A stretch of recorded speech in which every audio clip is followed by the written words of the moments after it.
Hi everyone, and welcome to the Remain Indoors podcast, where we'll be looking at some lighter news from around the internet, if we ever get to it, having a grumble when required, and talking about the ways we're keeping ourselves entertained at home. We're also looking at bringing you some interesting people to speak to from our radio and podcast community, because everybody's available at the moment, and I'm going to take full advantage of that while we can. Joining me on the stream is Matt Two Rumpets. How's it going, Matt? We're hanging in there, as the Americanism goes. How about yourself? Your hair looks terrible. You've got a bouffant. You've got like waves. It's like a surfboard. Like I would not surf that hair because it would be too dangerous. I did that on purpose. You've styled it like that's a deliberate style. Absolutely. I think your it's wife... It's not just how I woke up. I think your wife is unhappy because I saw her tweet and said that she's going to have to give you a haircut. Is she someone who generally gives haircuts? No. However, wigs were her specialty, like her subspecialty when she did her costumes, her MFA, and in design. So if someone was going to give me a haircut, she will not be as good as my normal person, but probably a lot better than I would do for, say, my daughter if I was required to do such things. Yeah, we gave my son the choice. We said, we can attempt it. We can look at YouTube videos. And how hard can it be to just make hair shorter? And we can attempt it. He did not look impressed with that option. And the other option was like number 5 all over. Just get rid of it all. Or let it grow and see what happens. And being a 9-year-old boy, he's just like, well, whatever. Let's let it grow. But I mean, I trimmed my own sideburns this morning and did a passable job. But what I found was that's where I'm going grey the most. So I just had big tufts of like grey spewing out over my ears. So I had to attempt it. But I think I'm very close to just taking a razor and going for it. Yeah, that was always my initial thing. If it ever got to that, you just shave it all off and let it grow back in. Yeah. Let's complain about our terrible, terrible children. My children are just going feral and just eating things.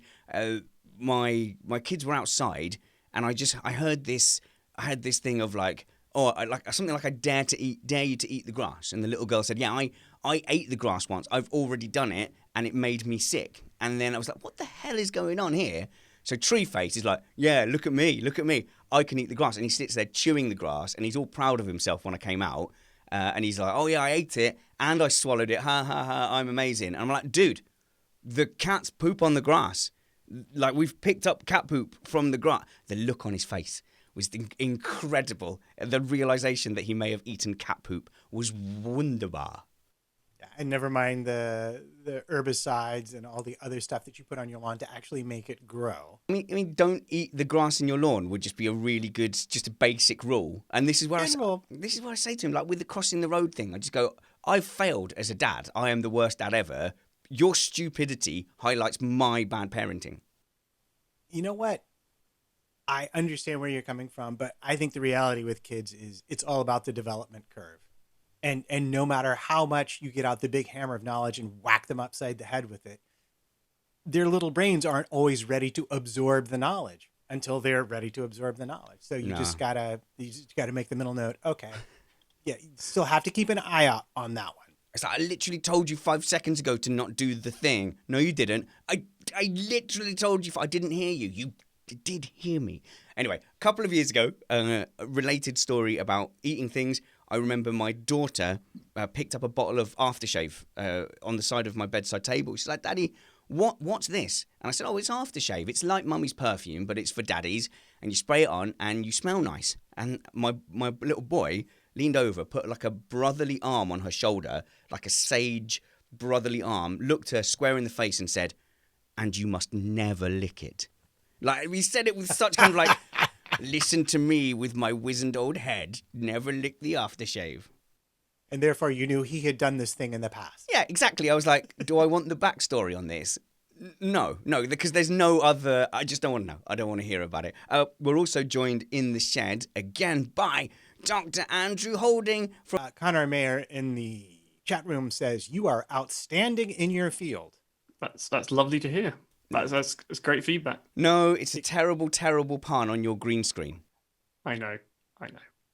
But you got to take the compliments where they are, even if you ignore the Well, abuse. I'm sorry for not taking your trade seriously. I am intimidated by your intellect and your stature in society. And I just did a radio interview over VC with somebody who also does shed-based content, YouTube and podcast and stuff. But their shed is 3 times the size of my shed. And he actually sleeps in there, and it has ablutions and everything. And this is going in the show. He said, my overall plan is to take your shed and to crane it on top of my shed and make your shed my shed's loft, which I found to be a very aggressive move, and I'm overcompensating now to try and establish my manliness. No, my shed is quite big, and it's what I do with it. Right, shall we move on? It's very silly. Quickly, please. Yeah, really quickly. Right, you didn't like my shed-based antics. Right, just before we came on, Matt, you were talking about your experiences at the Brooklyn Science Center with the Van de Graaff machine. The Liberty Science Center. Yeah. When the daughter was little, we used to truck over to New Jersey on holidays and go there. And they had all sorts of great interactive exhibits and stuff like that. And they would always do demonstrations. They'd freeze the balloons and make the big liquid nitrogen clouds. As a small child, she utterly loved this. And they had like these girders you could walk on where you were up high. That whole thing about buildings and aerodynamics that was loads of fun. But my favorite thing we ever did there was the electricity demonstration, where they had one of those giant, I think they're Van de Graaff generators, the big round ones that shoot out the sparks like in Frankenstein, And we raised our hands to be picked to do the experiment, and we actually got picked, which meant I got to stand up on a block of non-conductive material and actually touch the thing. And then he cut it on, and so then my hair all went even wilder than it is today. Not possible. Thank you for that. And then my daughter came up and we got to do the Superman touch, which is where you start to reach your fingers out. And then when you get about, 4 to 6 inches apart, the spark will leap the gap. And it's like zap. And it actually hurt like a mother, if I'm being honest.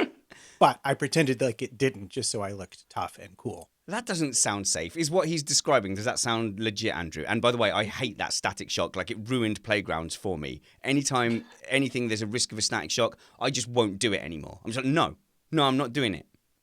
You're not doing it? No, if there's a risk of a static shock, I'm out. I hate it. So I was rewiring my light fitting in my bathroom probably about a month ago now. Feels like 2 centuries. And I forgot to turn the mains off before I put the screwdriver in. Oh my gosh, what happened? It hurt. Yeah, no, it really. There's language I'm not allowed to use on this podcast apparently, and all of it. Yeah, I mean, I've had a few belts because I used to be an electronics engineer, and then that means working with generators and stuff and such. But the first time I got electrocuted, with all my qualifications and experience of fixing things, the first time I got electrocuted was just a normal room fan. Just trying to fix a normal room fan, and I managed to get a big belt off that. But I also managed to, between a generator, 12 volt, those big kind of lead acid batteries, it's got a big clamp on it, and I was spannering the clamp onto one of the terminals, the second terminal, and I just put it too far, and I ended up just shorting out between the positive and negative terminal with this spanner. It's a wrench, I'll translate for the Americans, a wrench. And like I managed to let go of it straight away, but because I let go of it, it was still there. And so it just had this huge like stream. It looked like a plasma stream of electricity arcing. And when it was like done and dusted and someone knocked it off with something, it had cut I can't describe it. It like cut like a caterpillar cutting through the spanner. The electricity had just cut this kind of gnawed hole through it. It's incredible. So in my case, I saw my hand hurt because, you pull back and the muscles will trigger because of the shock. But I was sort of there going, my foot really hurts afterwards. And I was a bit worried because if you get an electric shock, you want to know where it enters and exits the body, because if it goes across the heart, that's when people get worried. And I actually had 2 burn marks on my finger because it basically shorted through my finger, which is why my hand had jumped back. Later, I found out the screwdriver I dropped was one of those heavy ratchet ones. And I had gone straight, and when I took my sock off, there was a massive hole where the screwdriver just gone straight into my foot, and there was blood just caked around the wound. But I survived, and my wife suggested I didn't do any more electrical work on the flat for a while. Call the guy. Cool. Why would you call the guy? It's just wires. You just screw them together. You just turn it off first. Nah, I'm a call the guy. what could possibly go wrong? I had a friend who used to do things like that when he was younger, and he actually took he had tools that had lifetime guarantee. It was from Sears, Craftsman tools, if you're in the U.S. And he was bored, so he put on some heavy rubber boots, plugged a wire into the bathroom socket, split it, opened up the ends, and just arced it across until he just entirely melted the thing. But then he needed it, so he took it back to Sears and said, "Yeah, lifetime guarantee." And he handed it to the woman, and she looked at it, and he looked at her and said, "Accidentally left it too near an arc welder." And they just gave him a new one, and he walked out. Nice. There are some arguments just not worth having. He said the look on her face. Yeah. I mean, for a long time, like I'm really twitchy about really high voltage stuff. So a 12-volt battery is not going to ruin your day too much. It ruined that wrench, that spanner. But when I had to work, with like 3-phase power, we had to work with like big transmitters. That stuff, I never liked that, and I never got any kind of belt off that. But I was always super nervous, and a lot of the guys, a lot of the old school guys, work with one hand in their pocket. So as Andrew touched on some interesting science there. When you get electrocuted, the danger is that it passes through your body. So electricity wants to go to ground. If you've got one hand touching, say, this transmitter and it gets a charge on it, it might hurt your hand. But if you've got your other hand somewhere like near, if you put your finger in the ground socket of the plug, don't do that. Then it would it would use you as a wire, and therefore you'd get a big electrical charge through your body, and that's what kills you. But a lot of the time, so one hand in your pocket, so you can never touch anything else. And then the other thing is back of your hand. Check everything with the back of your hand if you have to, so that if your muscles spasm, it closes into a fist away from the thing instead of grabbing onto it. Yeah. So the grabbing onto it thing is a real risk, because my great aunt, when she was a young kid, so long before me, she, electric fires used to exist, and they just had a metal thing wrapped around some ceramic. So you literally just had mains open, and she fell asleep next to fire. Her hand slipped down. She grabbed it in her sleep, but because she grabbed it with the front of her hand, it hung on to it. And all the time I knew her, she was missing the top ends of all those fingers, because literally she was hanging on to a red hot fire for too long for her fingers to survive. Wow. Thankfully, health and safety's got better, and we now put fire guards on these things. But yeah, you really don't do it. The other thing is, mains electricity is at, because it's AC, it's running at 50 hertz or 60 hertz, depending if you're in the US or the UK. The UK frequency is a really bad frequency for your heart. So when that goes across your heart, all the stuff that makes it beat and all that part of the sort of bioelectrical side of it is completely and utterly having a bad day. And that's why you're really at risk of giving yourself a heart attack. So don't play with these things. You're so The chat serious. room. Go on, that's fine. No, don't worry.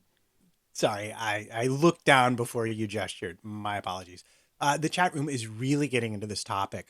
Connor says that every kid that has played with PCs has flipped the red 220-110 switch on the back of the power supply and let the smoke out. And Lucas, and I think this is a good question for everyone, Lucas admits that he may have licked more than a few 9-volt batteries as a child. And I have to say, I have done this thing. What about you, Spanners? Nope.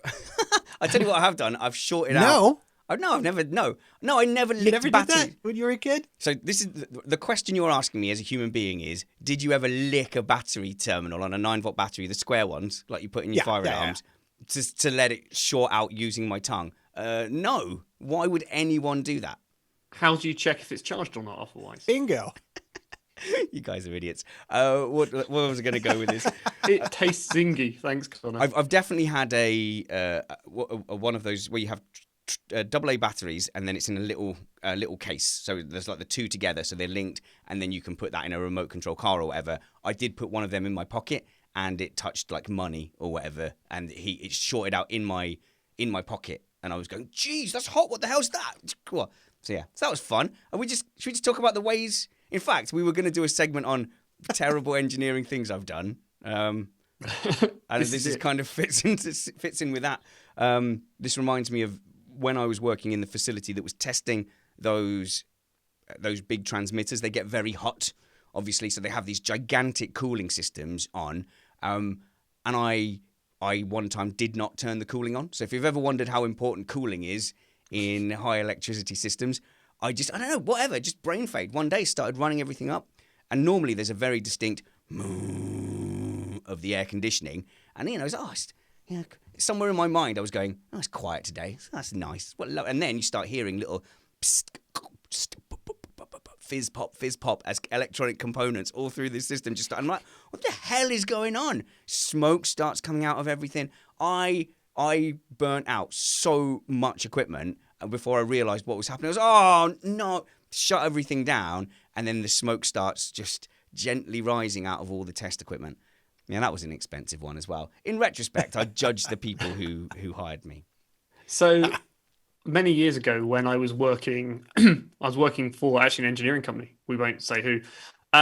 It's when I was a student and trying to have some summer work. They were looking at what the safety limits for what voltage can you have in a place where squaddies are going to go and they won't get electrocuted. And what we therefore had to do, or I got involved in doing, was research every single incident where someone had killed themselves with voltage. Oh, well, if you'd have gone into like near misses as well, I would have featured heavily in your report. But what's quite funny is you get people. There was a guy who killed himself in the bath with one of those AA batteries, 1.5 volts, because he shorted it across himself whilst in the bath, and it made a really good connection with him.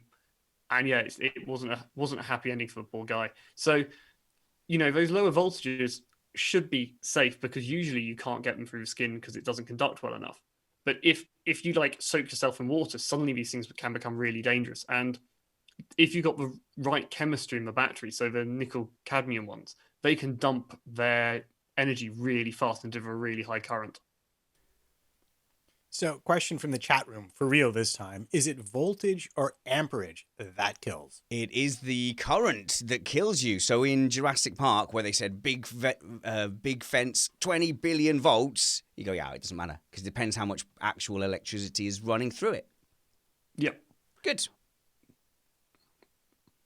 I thought you were going to like make a really interesting point. I will. I can add to it, but I already said it was this idea that you need to have enough volts to get across the skin. So if you have something that's really high current, but you're well insulated, it in theory is safe. The in theory is if you don't realize, in fact, you are actually, you know, wet, you can die very, very quickly because you suddenly made that connection. So it's not really a game to be playing. Will this kill me or not? It's bad odds. The worst game show ever. And I will say, since we are remaining indoors, if you have those tiny little button batteries and small children, you do need to be careful with them because they can occasionally swallow them if you don't keep track of them. And that's a very, very bad thing to happen. Because you have to buy new button batteries.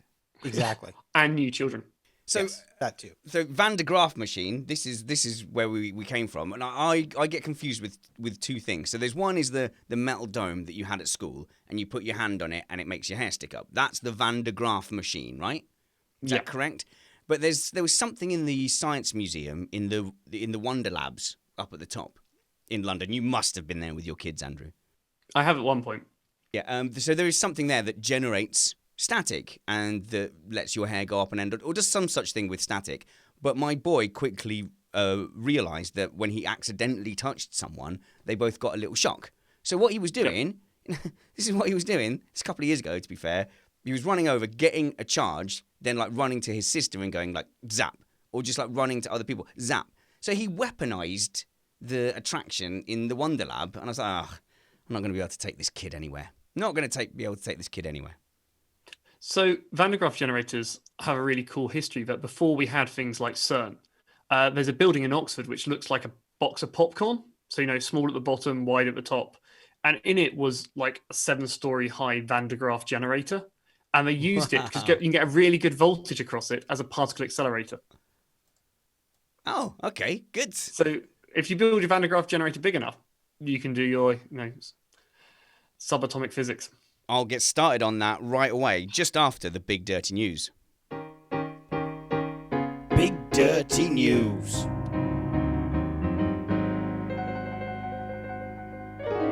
We did it, Matt. We got to the news segment, which we failed over the last couple of days. Hooray, this is party-worthy. This is indeed. This is my favorite news story ever. You know, we are trying to bring sort of the positive or the lighter stuff or the things that you can distract yourself with, because the longer this goes on, the more challenging it is to maintain a positive outlook. Everybody is feeling the stress. We've talked about this on other shows. Yeah, so what we should do is talk about near-death incidents and squaddies that have killed themselves with batteries in bathtubs, just to really keep the spirits up. Maybe we should talk about, I don't know, like injuries where you drew blood from your foot. And so Dr. Holding's really helping us with that, lightening the mood since the 31st of March, 2020. Yes, and this is my new favorite story from the internet. There was a scientist in Australia who, in order to help keep people from touching their face, was trying to invent a device. And he had elected apparently to use magnets and managed, while working on the device, trying to prototype it, he actually accidentally got one of these magnets stuck up his nose. And so naturally he did what anyone would do in these circumstances, is he went to the internet and said, how do I remove magnets from my nose? Bigger magnets. And he found a source. 4-year-old child had this happen. And what they did was they just used another magnet to get the magnet back out of the nose. And this is a great idea, except for while he was trying to do that, he let go of the magnet and it went up his other nostril.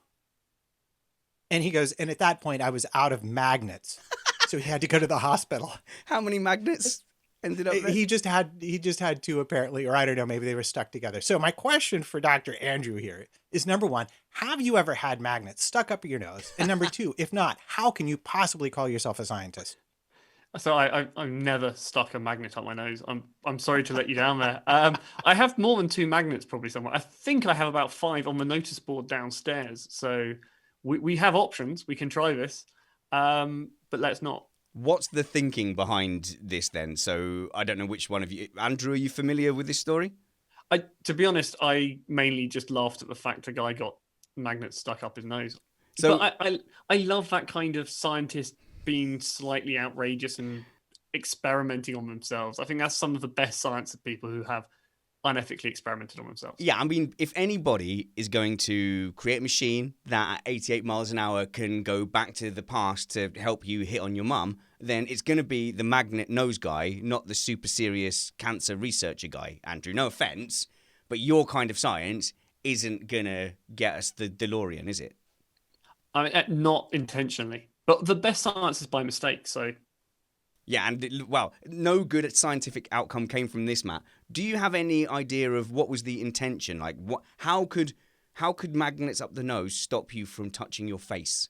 Well, I think he was working on a device that would alert you when you were going to do that. So probably it was like a magnet necklace with like an indicator, or it would move as you moved your hand toward your face, something like that. could it give you a small electric shock? A really small one. And it Wind it with copper wire, and then when you move your hand by, it generates a little current. It would Maybe. need to know whether you were in the bath or not. That's what we've learned today. Don't do anything near the bath. But we've got one of these devices at home. It's called Mum. And as soon as the kids start touching their faces, Mum goes, "Hey, stop it! Stop it! Stop touching your face! There's that corona thingy." So we've got one of those. That's what he should get. He should just get a Mum. Now, and that'll fix it. That'll do it. Andrew, Dr. Yes. Andrew Holding, you're worthy of a bumper. There we go. That makes it sound like it's a feature. We're going over to our science correspondent, Dr. Andrew Holding.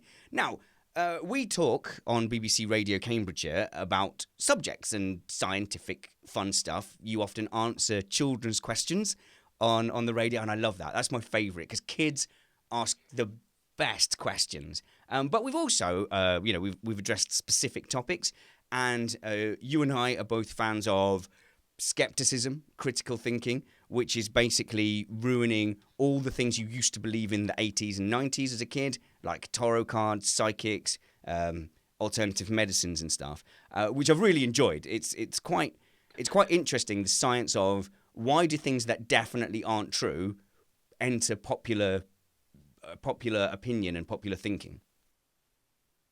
Yeah, I mean, there's many things that continue to persist, even though there's good evidence that it's for contrary. And I think sometimes it's just because it's it's easy thinking. It's the intuitive answer. And then there's people who I think are literally just trying to wind up scientists, like the Flat Earth Society. Yeah, this is where you and I really disagree. We're friends with Simon Dan, who fluked that really big YouTube channel and is now basically a cajillionaire. I reckon it was a fluke. What do you reckon? We're speaking to him tonight on our Picard review, aren't we? Our end of series Picard review. I'll say it to his face. That was a fluke. You couldn't do that against Simon Dan. I knew you when you were nothing. No, he's a really nice bloke. That if anyone was going to get that kind of success, it definitely should be Dan or me. I would like that. I would also like the new SUVs he's got rocking in his garage at the moment. Yeah, this is where you and I disagree, though, Dr. Holding, because I think that there is an earnest belief from some people that they are able to delude themselves that the Earth is flat, whereas you think that it's just like it's all like the biggest internet trolling campaign ever. Well, it's an interesting one because I can't remember who it was, but someone did go to these flat Earth conferences and sort of try and be like the super fan, and the people there just start going, look, just take it a little less seriously. And so, I, like all things, I think it's the balance, isn't it? That there may be people who believe it, who will really strongly respond to this kind of thing, and then there'll be people who just enjoy the club, and clubs are fun.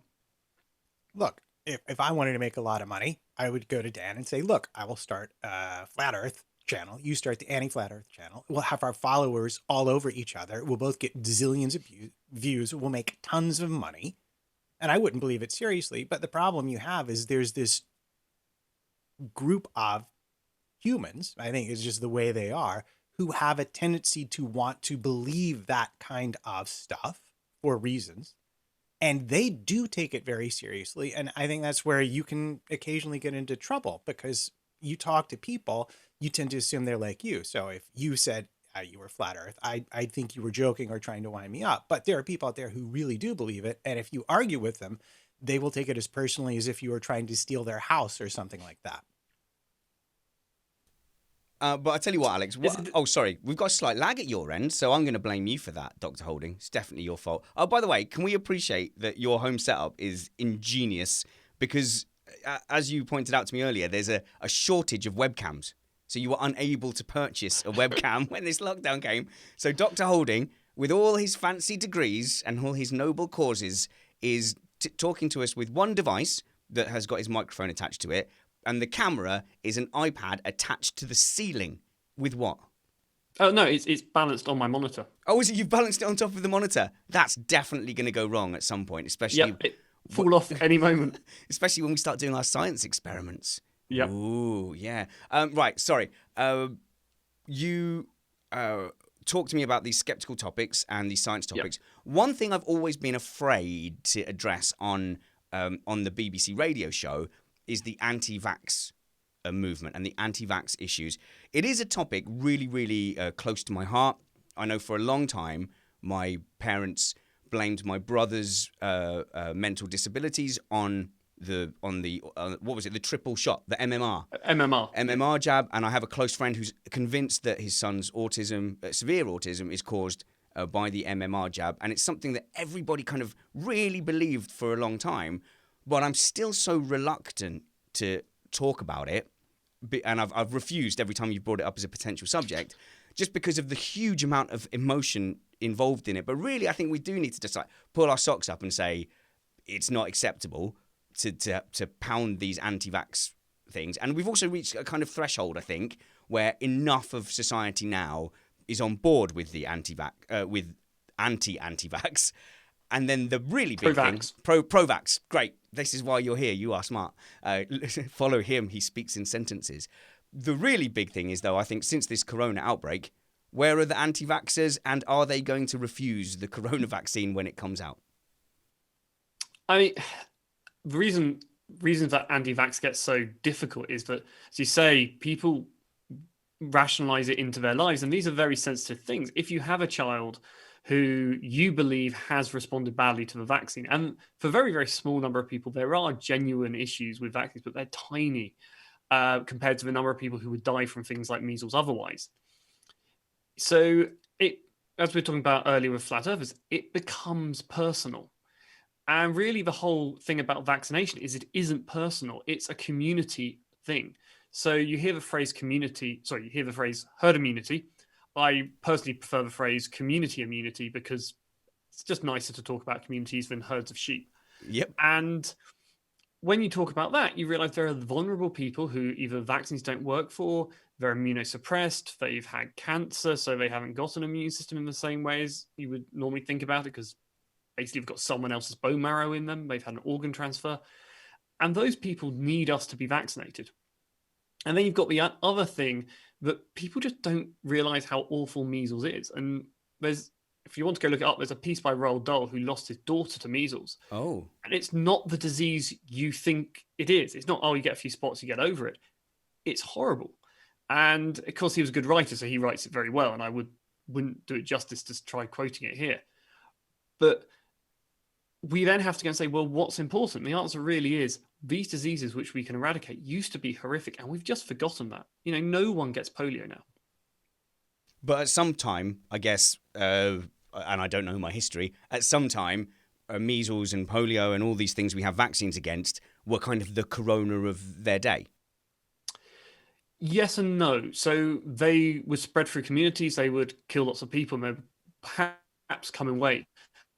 Corona's sort of unique in the fact that we now have a really connected world, so it's now a global pandemic. So it's closer to like the Spanish flu epidemic. And then we have the other challenge that, of course, that no one has ever come in contact with this form of the disease before, so no one has immunity. So with flus, we usually have immunity to a similar flu that's been around before. Yeah. And that's what the flu vaccine kind of does, is they kind of give you a vaccine to some of Close the more enough. likely ones you'll see.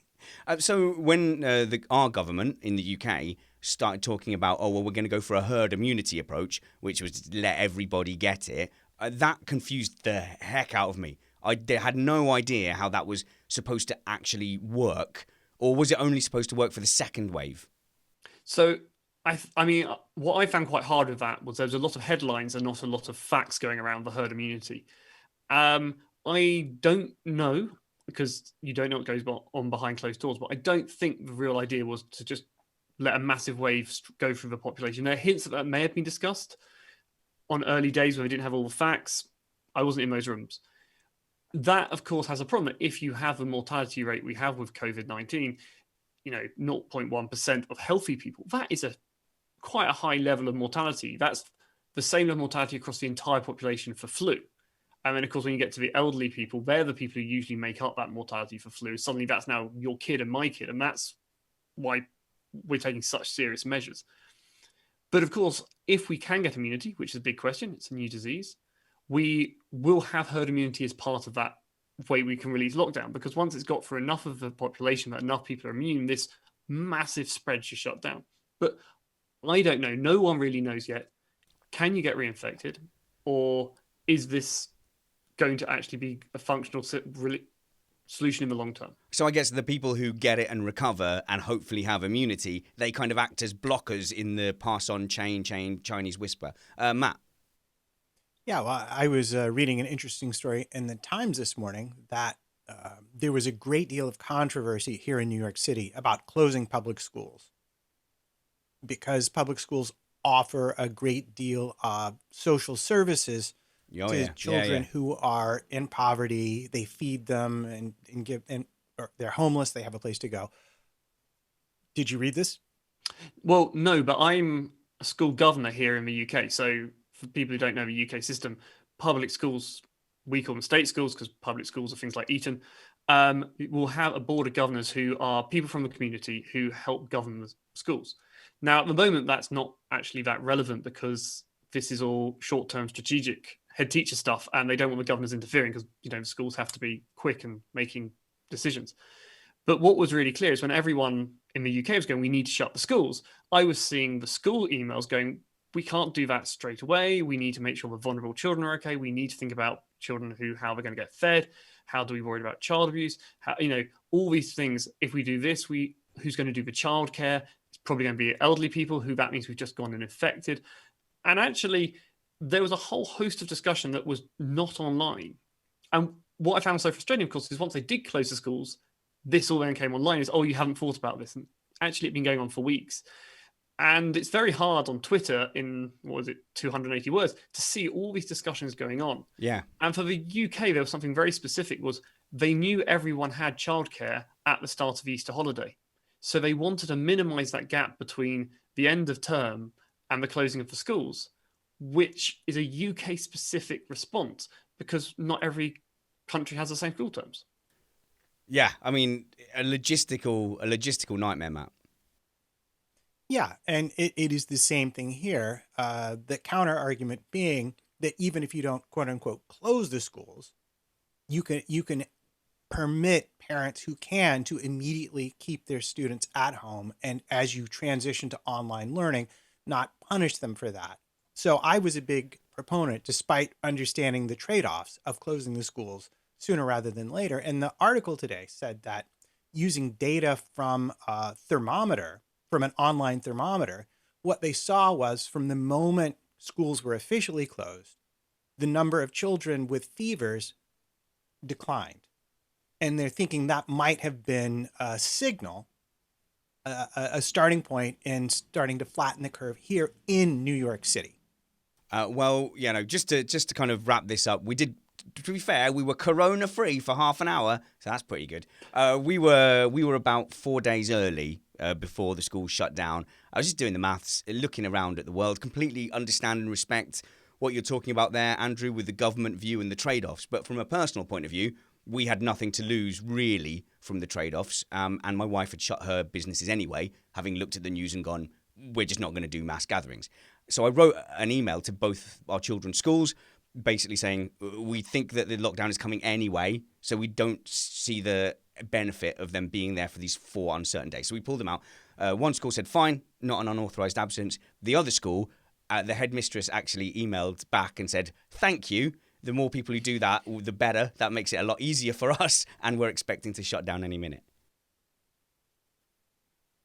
So for us, it was the same kind of decision process. And we had actually got an email from our school that, if you read between the lines, basically said, yeah, if you keep your kids home, it will not be a problem. But correct me if I'm wrong, the original evidence for doing this came from the Spanish flu epidemic. Yeah, so there are studies, and I think they're on the US schools and the US infrastructure, where they show that different states use different timescales, and that had a big impact on how the curve then went. So, I mean, one of the frustrating things is this curve is not actually, they all draw it sort of going horizontal, but actually they use log scales, which is something that most of us don't worry about every day. And it's more about how quickly it's going up. So the logarithmic scale effectively shallows the graph so you can fit it all in. Whereas if they didn't use that logarithmic scale where every subsequent uppy block is worth more, then we wouldn't be able to see it. But it would look worse. Well, it literally flattens the curve by putting on a log scale. Right, yeah. That's its purpose. Yeah, oh no, I was just getting that straight in my head because, I didn't, like, finishing school is overrated. I mean, I was registered during the end of school. They called my name out. Okay, this is a very mathy question, but I had thought they were using the log scale because the growth rate in an epidemic is exponential, and therefore it was a better representation than a straight up scale. Is that correct? If you know how to read a log graph, they're quite useful. If you don't know how to read one, does it confuse the people you're trying to communicate to? And this is a science communication question. Is it the best format to show the data? Well, look, tell you what, I'm going to make an empty promise, which I don't intend to keep, listeners. This is what I do sometimes to shut Matt up and cut him off. Hey, I tell you what, let's do a whole separate show on logarithmic scales and the representation and communication of that to the public. And then they nod and they're like, oh, okay, good. And they're sated, and it means I can move on. It's a top tip, guys. You know, I've been doing this a while now. I know what I'm doing. And they never talked about logarithmic scales ever again. Science time! We've got an experiment last week, but after the stream was finished, we did a pretty cool experiment where we made Matt go and get a shelf from his oven, like an oven shelf, because I wasn't going to go and do it. And I'm glad we didn't do it on the podcast, because it really would have made very poor audio of us just going, what does it sound like? What does it sound like? And Matt making a sound like, oh. Go on then, Matt. What was the noise that it made in your ear, the experiment? Yeah, Mike. I was going to not ask him to do that, and my instincts were correct. But basically, it was hanging an oven thing the oven shelf off of 2 bits of string, and then you hit it with a wooden spoon, and the sound conducts through your bones and made that sound. Whereas to everyone else, it sounded like ting, like that. So that was a good science experiment, just not for a podcast. Andrew. My wife did ask me about 3 days later where the oven shelf was. You forgot to put it back. I had a choice, actually. I had a choice. She said, oh, no, the oven shelves, they really need cleaning and proper scrubbing out. If you do that, you can have it. So I was like, what's up? Hey, Matt, you're gonna need an oven shelf for the stream. He's like, you want what? Yeah, bring an oven shelf in. Well, this time we've gone one step further. Andrew, please describe what we've had Matt Trumpets do this time. So I messaged Matt last night and said, you really need to find an egg and put it in a glass full of vinegar. and Matt has done this. So this is just a normal egg that you can get from the supermarket, which are in really short supply right now. So please tell me that these are still edible. Probably. Okay. They're not cooked. Okay, if you have eggs to spare, explain to us the science behind this. So you've got an egg sitting in, just a normal farmhouse egg, sitting in a cup of vinegar. Yeah. But that is basically it. So you just need a cup about the right size, but you can cover the whole egg in vinegar. So Matt, what happened to your egg in the vinegar? Well, it got very bubbly, as you can see, and it got very foamy. And now it looks like I'm about to make some sort of artisanal cocktail with it. Oh, yeah. It looks kind of like a golf ball a little bit. Or is that just the bubbles coming off of it? I think it was the bubbles, but okay, I guess we'll find out. So Andrew, explain what is going on with his egg now. Why does it look all odd? So the eggshell is made of calcium carbonate, similar to chalk. So it will, when you add acid to it, it will become carbon dioxide. So what we've done is we've dissolved the eggshell. So what you should be left with is the membrane of the egg, so that squishy membrane, and all the hard outer shell removed. So if Matt then pours off the vinegar, he should be able to give it a nice little squidge. Okay, let's do it. Let's all watch and or listen to Matt pouring vinegar from one cup to another. I don't normally request bumpers, but if you have the Whose Fault Is It music right now, I think it would be highly appropriate. Whose fault is it? Okay, let's do it. I'll describe the action. I'll be like a commentator. Here we are at Matt's fake buck drop, but he's actually doing this over the top of very expensive mixer studio equipment, and I've mucked up the shot. So yes, I can see it. I can see it now. So he's poured it from, the vinegar is now in another cup. Yeah, he's showing it like a, don't drink it. That is, he will drink anything. Matt, move it more into the center of your shot. So you've now got the egg on its own with no vinegar in it. What does he do with it now? Pop it? So, no. If he starts to, well, probably easy just to take it out. It probably has like sort of sludge of the eggshell left on it. One moment.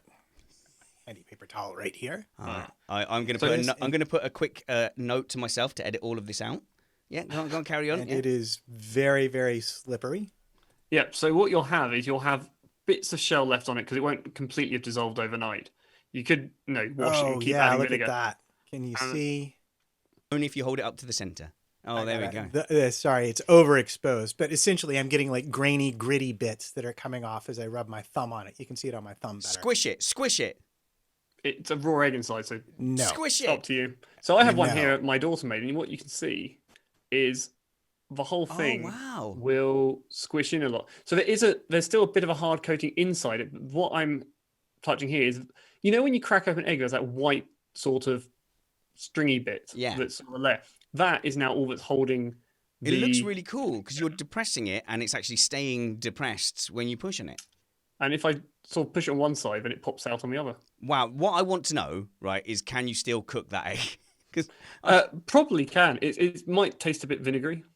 Good. So we're not wasting an egg. That's all I'm worried about. As long as that can go in an omelette, then try this experiment at home. And tell you what, Dr. Holding, how long will it take you to give me a brief couple of lines of why that works and what's happening so that I can put it in the show notes? Well, I just explained it. It's the fact that the outside is calcium carbonate and you have dissolved it with vinegar. Firstly, I don't listen. Secondly, I can't type well because you've seen my tweets and correspondence. And thirdly, please just type it out for me. It'll take you a second. I'll type it out for you when we're not live. All right. So what is interesting about this experiment, you can actually continue to do more experiments afterwards, and you can do all sorts of things like, do you remember osmosis at school? Is that where things slowly pass Yes. from one thing into another? So if you have like a really salty solution, it will suck water out of a less salty solution.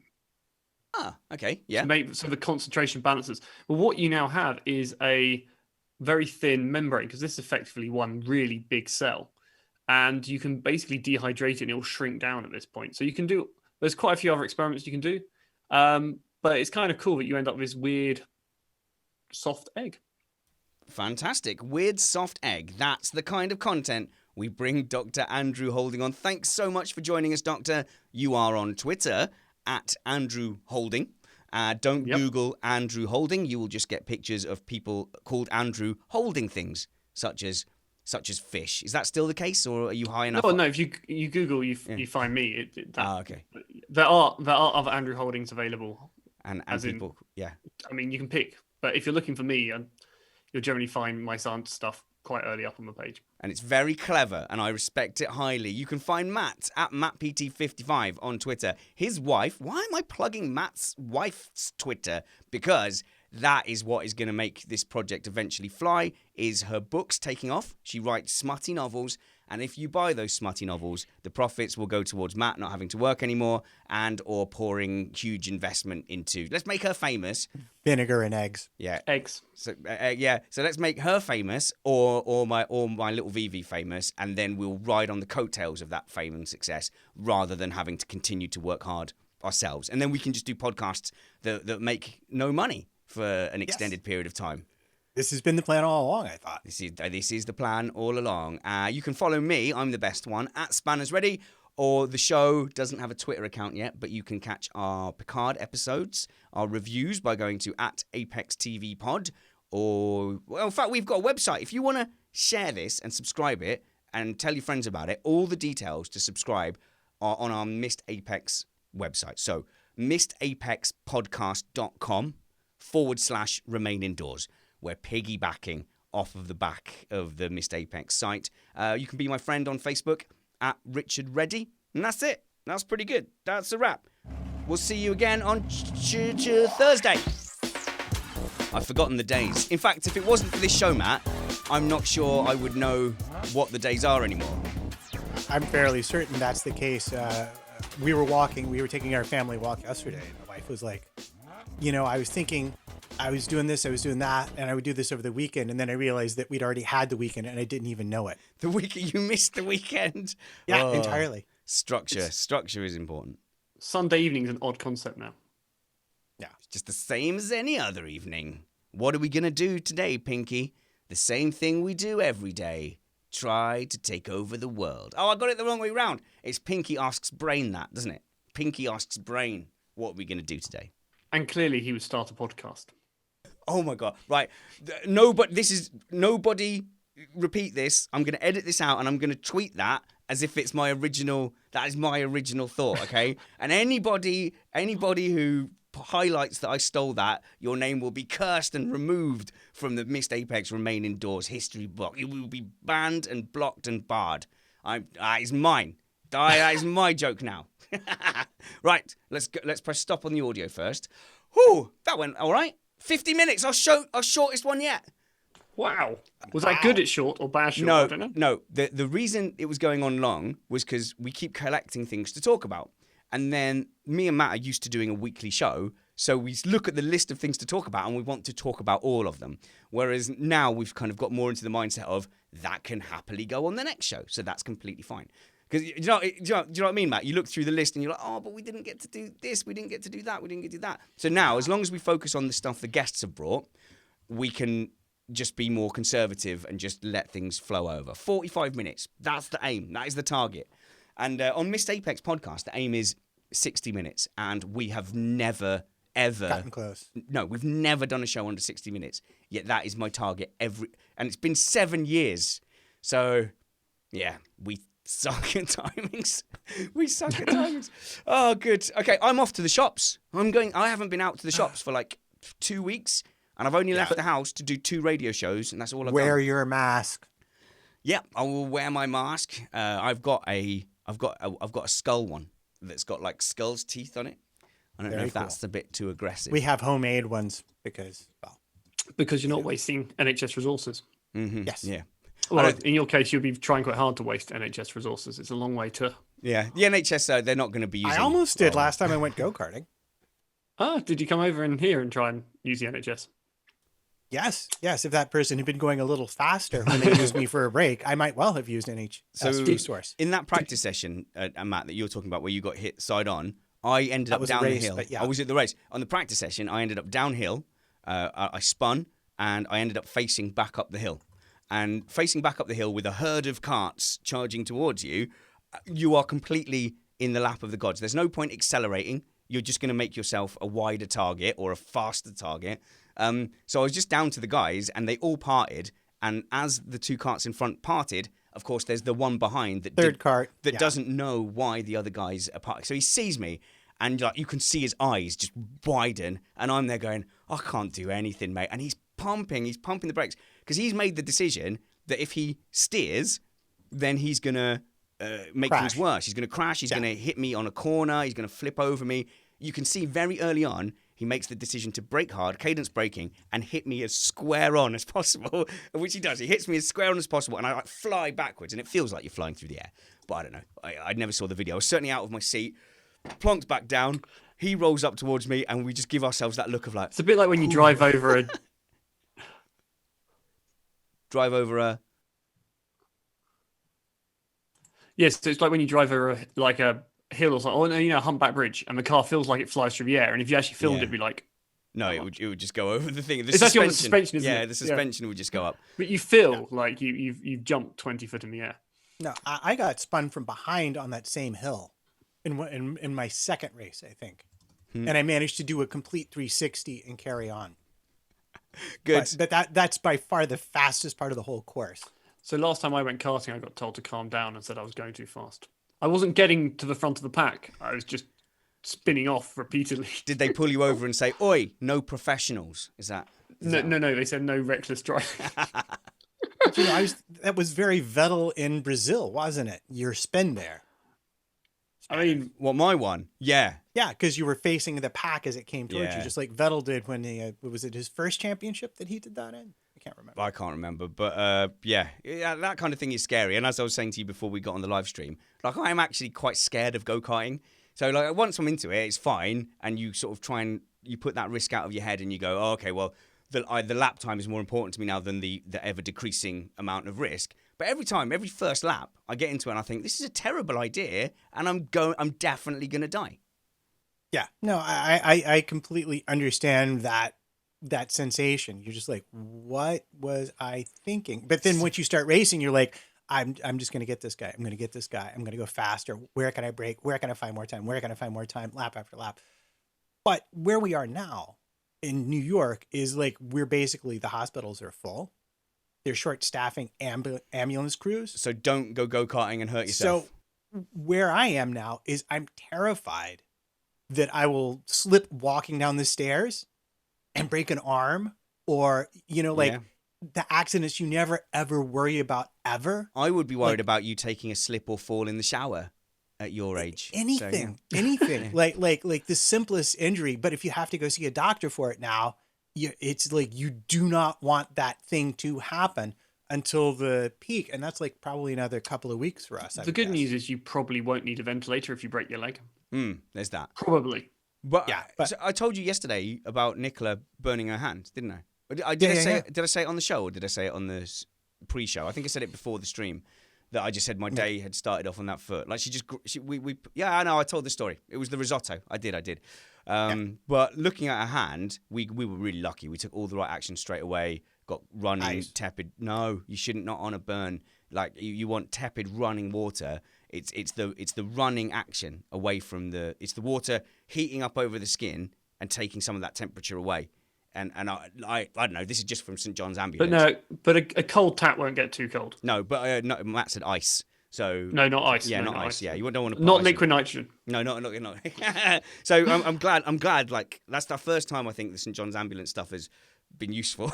we did all that, and I think we got on it, and then we covered it for comfort, and we've been lucky. But yeah, you don't want to have to be going to a hospital right now. You're right. So My mum tooth got infected and she had to go to dentist, and they were like, "Oh, we can do all this surgery," and she just like remove it Just take it out. because she's just like, "I'm not coming back here 3 times," and she's got a damaged lung, so I've been trying to convince her not to leave the house for any reason. It's like, yeah, like tooth pain isn't good enough reason to leave the house. I think We've got to go. The live stream numbers are increasing, and we don't want to make it seem like we haven't finished the show, because we have finished the show. So I'm going to put the splash screen up.